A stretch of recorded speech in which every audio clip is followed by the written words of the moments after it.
Today, I want to talk about director's monitors, what they are, why you would use them, and then talk about a new monitor from Portkeys that I think makes a great, affordable, and streamlined director's monitor for indie filmmakers, one-man bands, and small production crews.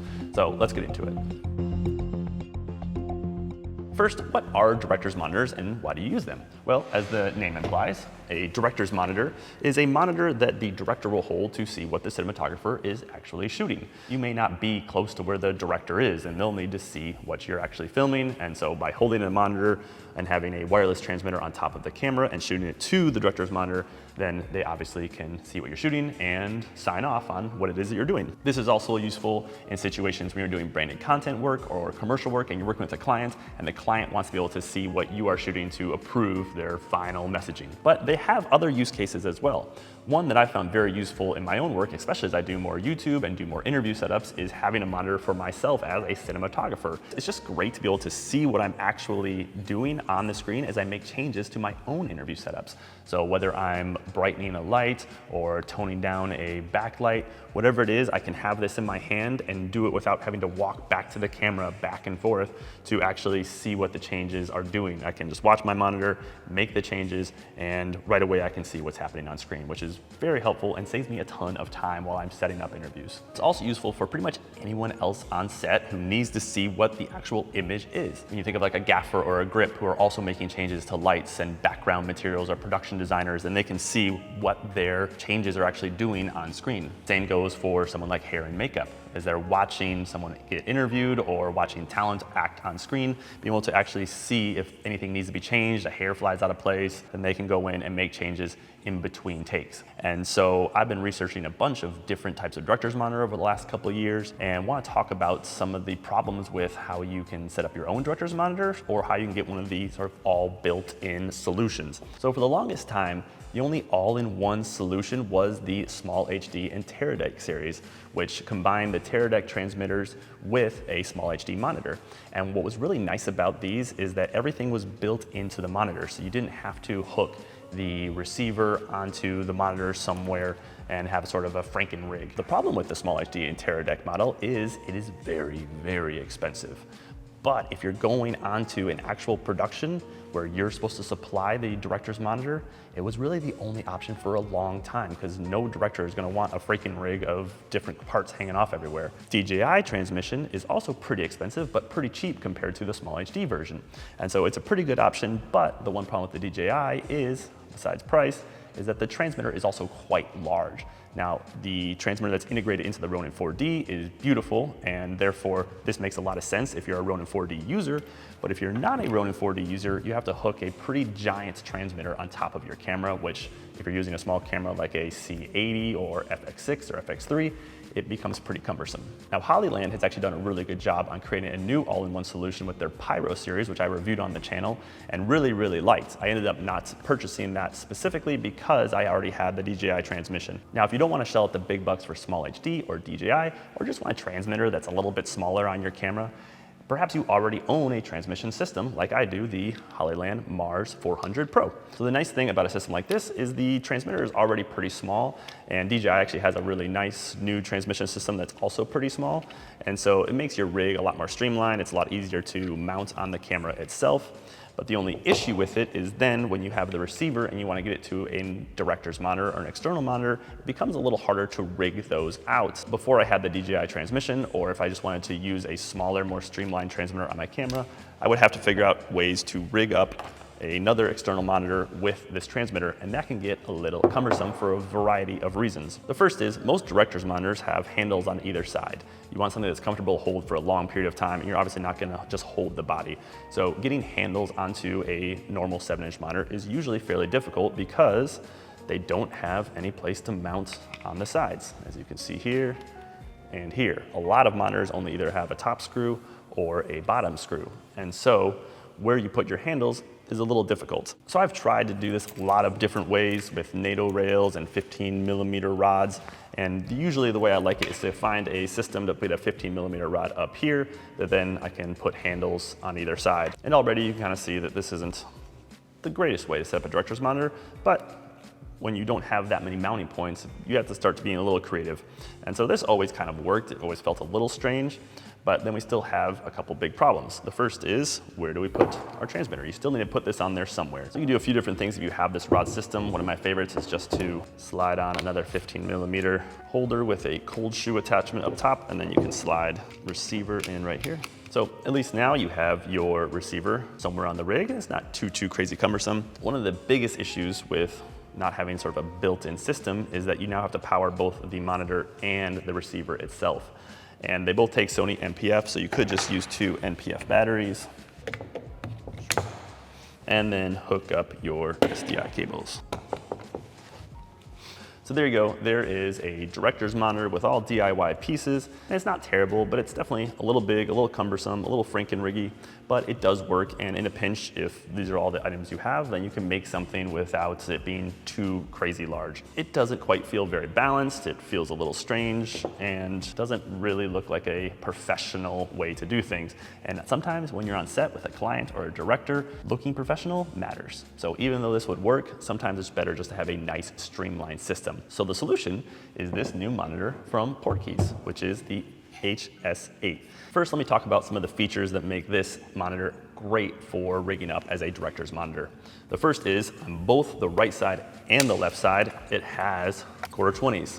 And so that means it's really easy to attach NATO rails or handles to the actual monitor itself to have a really nice streamlined handle system. The second is that it's an 8-inch monitor, which is a little larger than 7-inch, which is really nice, especially for clients, but I think even directors would prefer having a slightly larger monitor. It's also really well built, and so the director can throw it around, but it also is fairly lightweight, which is nice for a director who's carrying it around for 10 hours a day. And then probably the most important part of this is this little attachment back here, which is a place where you can slide in your transmitter, and then it'll actually be powered by the batteries that are powering the monitor itself. So you actually only need one battery to power the monitor and the receiver, which is really nice. So to build out my streamlined director's monitor using this Portkeys HS8, I will use the following items. The first is 2 NATO rails.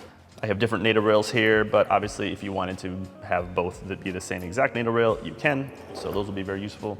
And then my 2 side handles will be these Smallrigs, which will go directly on the NATO rails. The nice thing about this Portkeys, I'm putting this on, they also have these area locating pins. So if you did want to attach handles directly to it, they wouldn't be twisting because they have little spots for those little things to go in so that it doesn't move around and twist, which is a nice little feature.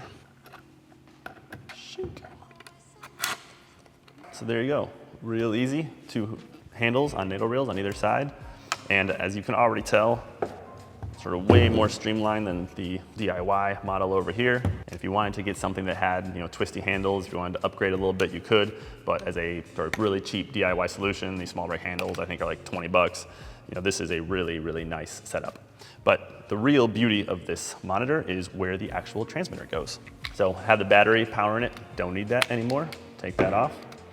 And then you can just slide it directly into the back of the monitor right here, which is a holder for the actual receiver itself. And you can just slide it right in.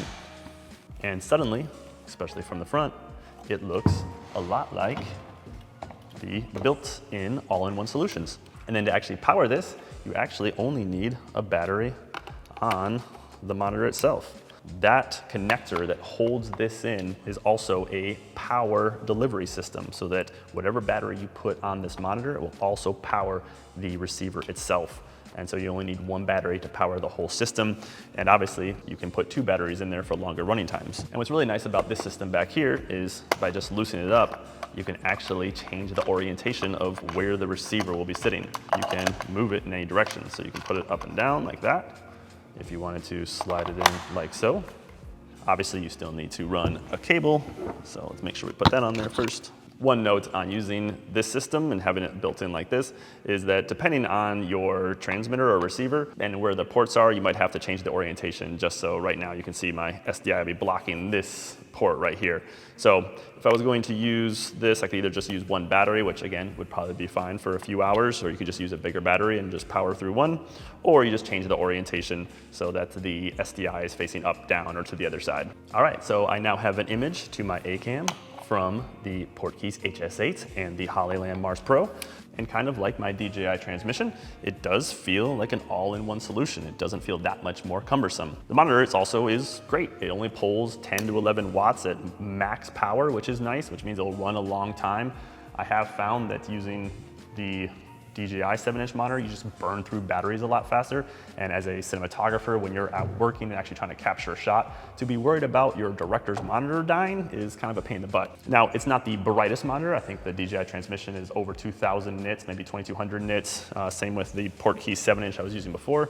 But at 1,100 nits, that's still bright enough for a director. They're not trying to pull focus, and you could always get a sun hood if you're out in bright daylight. So if you're looking for a director's monitor and are lusting after these all-in-one solutions from DJI or SmallHD and Teradek, but don't want to spend the thousands and thousands of dollars for them, then maybe something like this is a really, really nice bet. If you already have the receiver and transmitter system and don't want to spend another $1,000 on something like the Hollyland Pyro or the $3,000 or $4,000 or $5,000, $6,000, $7,000 on the SmallHD and Teradek, then spending $300 on the Portkeys HS8 and maybe another 60 bucks on handles and Nato rails, and you have yourself a really nice all-in-one solution for just a few $100. Quick note on the transmitters and receivers that could be great for this monitor. Obviously the Hollyland Mars 400 Pro. I think Hollyland has a few models that could fit back here, as well as Axoon, but probably the best for this would be the new DJI transmission system, which is sort of the smaller, cheaper version of this bigger professional model.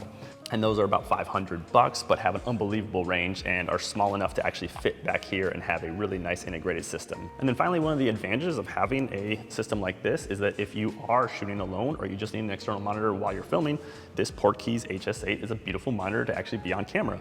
A little bit bigger than I personally like. I love a 6 or 7-inch monitor, but if you were in a pinch, you wanted to just throw this on your camera, you definitely could as an 8-inch monitor. It's big, it's beautiful, it's bright enough, and has a lot of really nice new features. And Portkeys just put out a new operating system, and it's a much, much nicer operating system than what they had in previous models. So what do you think is the Portkeys HS8 and its nice little streamlined workflow, something you'd use in your own work? Let me know in the comments below, and I'll see you in the next video.